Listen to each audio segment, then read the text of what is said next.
একবার তিনজন যুবক পথে চলছিল। হঠাৎ তারা প্রবল বৃষ্টির মধ্যে পড়ে গেল। তখন তারা আশ্রয়ের জন্য একটি পাহাড়ের গুহায় ঢুকে পড়ে। কিন্তু কিছুক্ষণ পর হঠাৎ পাহাড় থেকে একটি বড় পাথর গড়িয়ে এসে গুহার মুখ বন্ধ করে দেয়।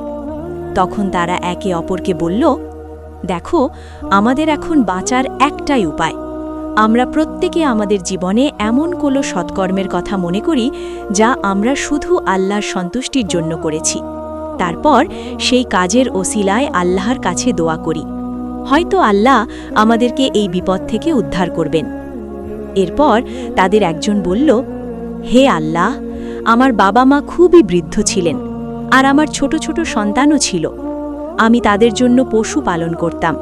প্রতিদিন সন্ধ্যায় বাড়ি ফিরে দুধ দহন করতাম, আর আমার সন্তানদের আগে আমি আমার বাবা মাকে দুধ পান করাতাম। একদিন আমার ফিরতে দেরি হয়ে গেল। আমি সন্ধ্যার আগে বাড়ি পৌঁছতে পারলাম না। এসে দেখি আমার বাবা মা ঘুমিয়ে পড়েছেন। আমি প্রতিদিনের মতো দুধ দহন করলাম। তারপর আমি দুধ নিয়ে তাদের মাথার পাশে দাঁড়িয়ে থাকলাম। আমি তাদের ঘুম ভাঙাতে চাইনি, আবার তাদের আগে আমার সন্তানদের দুধ খাওয়ানোও ঠিক মনে করিনি। অথচ আমার বাচ্চাগুলো আমার পায়ের কাছে দাঁড়িয়ে দুধের জন্য কাঁদছিল। এভাবে দাঁড়িয়ে থাকতে থাকতে ভোর হয়ে গেল।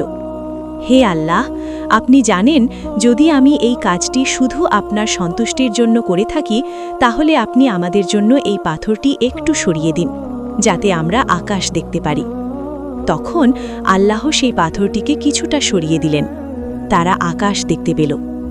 এরপর দ্বিতীয় যুবক বলল, হে আল্লাহ, আমার এক চাচাতো বোন ছিল। আমি তাকে এমনভাবে ভালোবাসতাম যেভাবে একজন পুরুষ একজন নারীকে ভালোবাসে, বরং তার চেয়েও বেশি। একদিন আমি তার কাছে খারাপ কাজের ইচ্ছা প্রকাশ করলাম, কিন্তু সে রাজি হল না যতক্ষণ না আমি তাকে 100 দিনার দেই। পরে আমি অনেক কষ্ট করে সেই টাকা জোগাড় করলাম এবং তার কাছে গেলাম। যখন আমি তার 2 পায়ের মাঝে বসলাম, তখন সে বলল, হে আল্লাহর বান্দা, আল্লাহকে ভয় করো, অন্যায়ভাবে আমার সতীত্ব নষ্ট করো না। এই কথা শুনে আমি সঙ্গে সঙ্গে সরে দাঁড়ালাম।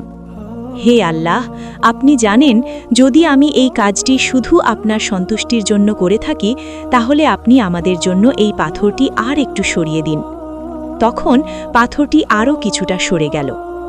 এরপর তৃতীয় ব্যক্তি বলল, হে আল্লাহ, আমি 1 ফারাক চাউলের বিনিময়ে একজন শ্রমিক নিয়োগ করেছিলাম। সে কাজ শেষ করে তার মজুরি চাইল। আমি তাকে দিতে চাইলাম, কিন্তু সে তা না নিয়েই চলে গেল। আমি সেই মজুরি দিয়ে ব্যবসা বা কৃষিকাজ শুরু করলাম। ধীরে ধীরে তা বাড়তে বাড়তে অনেক গরু এবং রাখাল হয়ে গেল। অনেক দিন পর সেই শ্রমিক আবার আমার কাছে এসে বলল, আল্লাহকে ভয় করো, আমার পাওনা আমাকে দাও। আমি তাকে বললাম, এই সব গরু এবং রাখাল তোমার, এগুলো নিয়ে যাও।